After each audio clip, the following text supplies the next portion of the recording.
Hello මේක හදිස්සිය වෙලාව දාන වීඩියෝයක් සර්වර් ගොඩක් ඒවා වර්ධින්න පුළුවන්. මචං මේකේ ඔයාලා වෙබ්සයිට් එකට ගිහලා යූසර් නේම් පාස්වර්ඩ් ගහලා ලොග් වෙන්න. මේ මොනවද කියන්නත් බැරුණා. 9.6 අප්ඩේට් එක හරිද? ඔයාලා යූසර් පාස්වර්ඩ් ගහලා හරි Google login දීලා හරි මේක ලොග් වෙන්න. ලොගින් වුණාන් පස්සේ ඔයාලට ඩවුන්ලෝඩ් වලට යන්න තියෙනවා. හරිද? ඩවුන්ලෝඩ් වලින් මෙහෙම ඩවුන්ලෝඩ් කරගන්න පැනල් එක. හරිද? මම ඩවුන්ලෝඩ් කරලා තියෙන්නේ. ඊට පස්සේ ඒක එක්ස්ට්‍රැක්ට් කරගන්න පාස්වර්ඩ් එක එක්ස්ට්‍රැක්ට් කරලා මෙහෙම run as admin ඒක run as administrator දුන්නේ නැද්ද? run as administrator වලින් මේ run කරගන්න තියෙන්නේ. හරිද?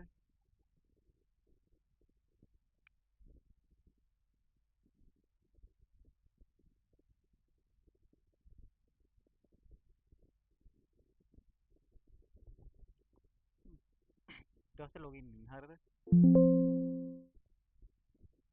login වුණා ඊට පස්සේ ඔයාලට කරන් තියෙන පොඩි දෙයක් තියෙනවා. හරිද? අපි මුලින් බලමු Supreme Essential එක on කරන විදිහ. හරිද? මේ ගොඩක් කට්ටිය Supreme Essential ගහන ඉඳලා මේක බලමු. ඔයාලට දැන් පැනල් එකේ මොනවද සේෆ් තියෙන්නේ නැති කියලා බලන්න ක්‍රමයක් හදලා තියෙන්නේ. මෙතන වෙබ්සයිට් එකට ගියා. ඔයාලගේ user password ගහලා log කරලා මෙතන status tab එකට යන්න. හරිද? ඒකේ Supreme එකට safe favorite එක තියෙනවා. safe තියෙන්නේ මේ in game headshot V1 V2 V3 safe. හරිද?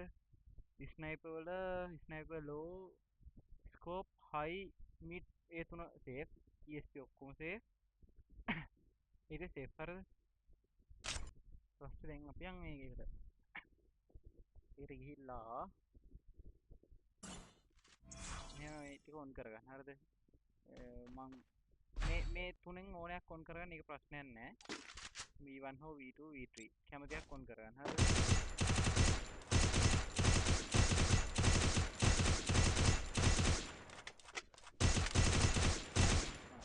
aim bot යන්නේ විතර.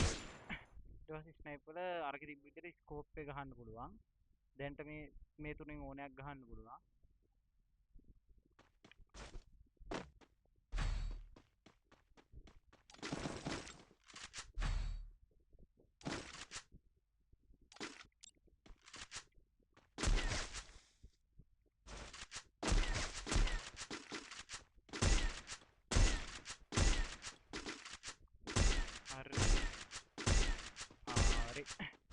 හරි. දැන් එතකොට මේ Supreme Essential ගහන කට්ටිය තමයි normal ESP මේකෙන් දාන්න තියෙන්නේ. හරිද? මතක තියාගන්න enter version එක පාවිච්චි කරන්න panel එක run as administrator වලින් open කරගන්න. හරි. දැන් enter ගහන sorry මේ අපි දැන් යන් external ගහන කට්ටියට මොකද්ද කරන්න කියලා බලන්න. හරිද? ඔයාලා emulator එක මුලින්ම reload කරන් එන්න. හරිද? reload කරගෙන එන ගමන් මේක තියෙනවා දන්නවනේ වෙනද වගේම තමයි පොඩි වෙනසක් external එකේ කරලා තියෙන්නේ. හරිද? එහෙනම් ඉන්ටර්නෙට් බ්ලොක් කරා ඇන්ටි චීට් එක දාන්න දෙන්නේ. පළවෙනියට ඕකේ දෙන්න. මේ value 1 pound කියලා message පහක් එන්න ඕනේ. හරිද?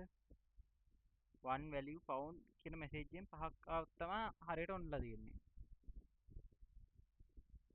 මේ message පහක් ආවේ නැත්නම් ඔයාලා emulator එක restart කරලා බලන්න. ඒත් හරියන්නේ නැත්නම් PC restart පාරක් දාලා බලන්න. එතකොට හරියනවා.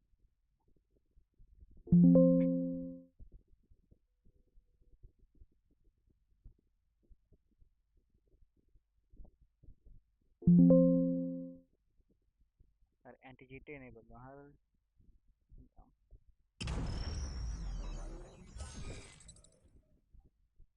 ඊට පස්සේ මේ කොහේ හරි නම් start external දෙන්න තියෙනවා. හරිද? ඊට පස්සේ emulator run කියලා check කරනවා. ADB on නැත්නම් ADB automatically on කරනවා. ඊට පස්සේ ඔයාලා බලන්න ඕන දේවල් තමයි ඔයාලා Play Store Free Fire දීලා තව internet use කරන්න කියලා.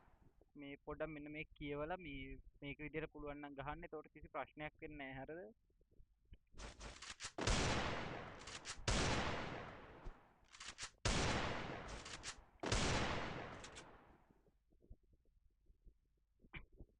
හරි හරියට enable වුණා නම් බටන් මේ වුණාන් පස්සේ බලන්න මෙන්න මේක තියෙනවද කියලා. හරිද? ඒක තියෙනවා නම් enable වෙලා තියෙන්නේ external එක. ඊට පස්සේ කරන් තියෙන්නේ external aimbot එක දාන්න. ඊට පස්සේ ගොඩක් කට්ටිය මේ කැමති ඒ කට්ටියට පුළුවන් මේ මේ ESP උනත් යූස් කරන්න. දැන් සාමාන්‍යයෙන් මේක ESP තමයි දෙන්නේ හරිද නෝමල් අපි ගද්දි. දෙන්න මේක විතරයි. ඔයාලට පුළුවන් එතකොට මේ ඔන් කරලා ගන්න. කසපෝ එක්ස්ටර්නල් එකත් ඔයාලගේ ස්ටේටස් එක බලන්න පුළුවන්. එක්ස්ටර්නල් ස්ටේටස් එක මේ යට තියෙනවා. හරිද? මේ තියෙන එක්ස්ටර්නල් ස්ටේටස් එක. මොකද්ද බං ඉන්නේ? මේ තියෙන ස්ටේටස් එක.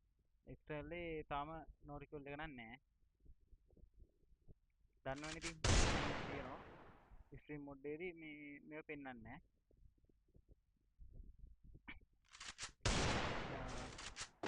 දැන් අපි බලමු. මෙතනට ගියා ඔයාලා කැමති දේ සෙලෙක්ට් කරන්න. සාමාන්‍යයෙන් CPU තමයි හොඳ. හරිද?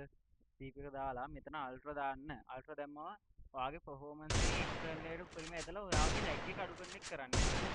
සාමාන්‍යයෙන් මේක මේ මීඩියම් එකෙන් පල්ලෙහාට යනවා ටිකක් ලැග් වෙන්න බලනවා. හොඳ PC එකක් තියෙනවා මීඩියම් පල්ලෙහාට දැම්මට අවුලක් නැහැ. ඒතකොට වදින හැටයක් වැඩි අනිත් ඒවාට වැඩි. හරිද? GPU එක දාලා මෙහෙම කරන්න. කැමති කට්ටිය GPU එක දානවා නම් GPU එක දාලත් මේ ටික මෙහෙම කරන්න. මෙතන පළවෙනි එකෙන් වෙන්නේ GPU එකේ usage එක හදන එක. මේ දෙවෙනි එකෙන් වෙන්නේ RAM usage එක හදන එක. හරිද? ඒක ඔයාලා මෙහෙමයි. ඔයාලා මේක බලන්න ඕන. ඔයාලා මේක දදා ප්ලේ කරලා මේ බලන්න ඔයාලට සෙට් වෙන්නේ මොකද්ද කියලා. ලැග් එක අඩු මොකද්ද බලලා ඊට පස්සේ දිගටම ඒක දාලා ප්ලේ කරන්න. හරිද? ඒ ටික තමයි තියෙන්නේ. හරිද? වෙන මොකුත් නෑ. දැන්ට ඒ ටික තමයි.